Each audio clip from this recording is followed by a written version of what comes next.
গত লাস্ট অকেশনে তারিখটা আমার মনে নাই, আমি একটি প্রেস ব্রিফিংয়ে বলেছিলাম যে আপনাদের প্রশ্নের আলোকে বলেছিলাম,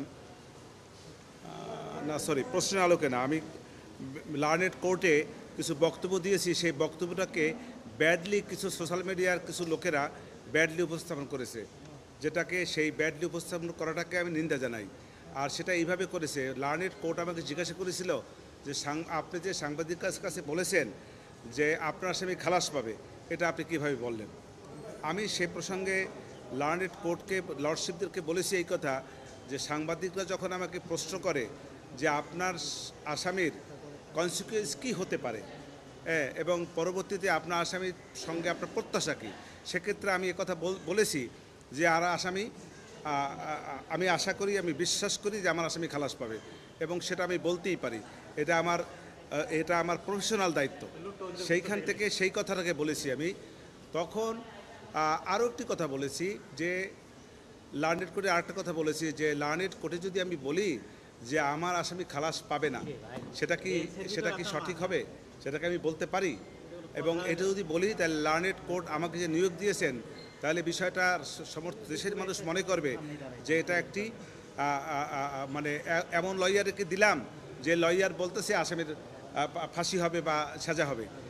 সেই প্রসঙ্গে দু একটা কথা এবং সেখানে একটু মৃদু হাসাহাসি হয়েছে। সেইটাকে ব্যাডলি এমনভাবে উপস্থাপন করা হয়েছে যে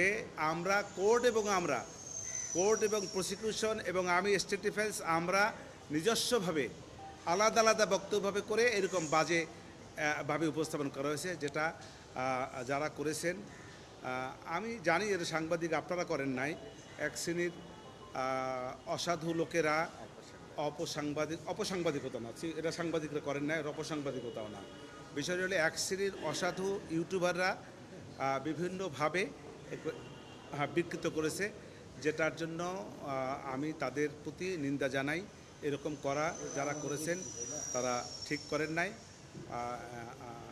এটা এরকম ভবিষ্যতে আর এরকম কেউ কিছু করবে এটাও আমি আশা করি নাই।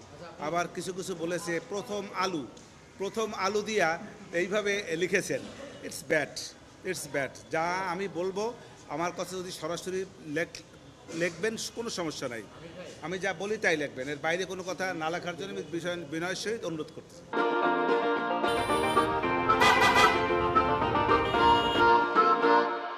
আমি যে কথাটা বলেছি যে ট্রাইব্যুনালের যে পেজটা আছে সেখান থেকে তারা হুবহু ভালো করে দেখে নিতে পারেন, লাইভ হয়েছে, আমার কোনো সমস্যা নাই। আমি যেভাবে তারা উপস্থাপন করেছে আমি ওইভাবে বলি নাই। অতএব যারা এইভাবে বাজেভাবে বিষয়টাকে এনেছেন তাদের প্রতি আমি নিন্দা জানাই। একটা তো শেষ হয়ে গেল, আর 1, 2 আর 3টা মামলায় আছি। হ্যাঁ, মাহমুর রহমান হানিফেও আমি আছি। হানিফ সাহেবের আজকে চার্জ শুনানির জন্য ছিল, আমি সময় চেয়েছি। আমি আগামীকালকে মাননীয় আদালত এটাকে ডেট রেখেছেন, আগামীকালকে আমি চার্জ শুনানি করব। প্রসিকিউশন পক্ষ আজকে তাদের, আমি মশিউর রহমান সাহেব, তারিকুল ইসলাম ভুইয়া, আর একজন হলেন রাশিদুল ইসলাম, চঞ্চল না, মোট 4 জনের, হাবিবুর রহমান। যারা ক্যাঙ্গারু মানুষ তাদের ব্যাপার আমি মনে করি না কোনো অস্বচ্ছতা কিছু আছে। কারণ এই পর্যন্ত ট্রাইব্যুনালে কোনো পক্ষ, আমি আমার কথা বলতে পারি, কোনো পক্ষে আমাকে কোনোভাবে প্রেশার ক্রিয়েট করে নাই, কেউ বলে নাই যে এইটা বলবেন না, এইটা করবেন না, এইভাবে কখনোই কেউ কিছু করে নাই। অতএব এই কোর্ট ক্যাঙ্গারু কিনা বা ক্যাঙ্গারু না, এই প্রশ্ন আমি উত্তর দেব না। আমি মনে করি না যে এই কোর্ট কোনো ক্যাঙ্গারু। আমি মনে করি আমাকে কেউ কোনো বাধার সৃষ্টি করেন নাই, এবং নিরপেক্ষতা নিয়ে আমার মধ্যে কোনো সংশয় নেই। শেখ হাসিনা আসাদুজ্জামান খান কামালের পক্ষে আইনি লড়াই করতে গিয়ে মানে আপনি কি যত ধরনের আইনি সুবিধা পাওয়ার কথা, আপনার সাবমিশন বলেন বা সময় বলেন, সব কিছু প্রপার ওয়েতে সহযোগিতা ট্রাইব্যুনাল এবং প্রসিকিউশন পেয়েছেন? জি, পেয়েছি। কিন্তু এখানে একটা আগে এই কথাটা বারবার বলতে চাই না, আইনে যেভাবে আছে সেই আইনিভাবে আমি যা সুবিধা পাওয়া সেটা পেয়েছি। কিন্তু আগেই বলেছি আমি সেটা তো আমি আগেই বলেছি, সেটা তো বলেছি। আমি মনে করি যে আমার আসামি খালাস পাবে, আমার বিশ্বাস। এখন খালাস হবে কি হবে না সেটা তো আমি বলতে পারবো না, সেটা পারবে লার্নিং ট্রাইব্যুনাল বলতে পারবে।